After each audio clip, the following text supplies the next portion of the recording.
Your Dental Health, brought to you by Tupelo Smiles Family and Cosmetic Dentistry. Bruxism is the clenching or grinding of the teeth that often occurs while a person is sleeping. The symptoms of bruxism are a sore, tired jaw, difficulty in opening and closing your mouth, sensitive teeth, earaches, or pain in your jaw joint.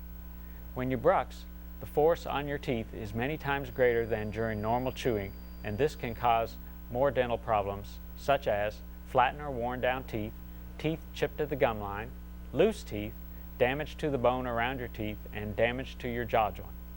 Although all the causes of bruxism are not known, stress is often a factor.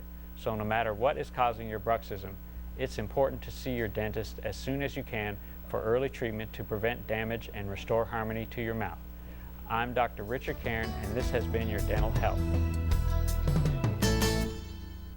Your Dental Health has been brought to you by Tupelo Smiles Family and Cosmetic Dentistry.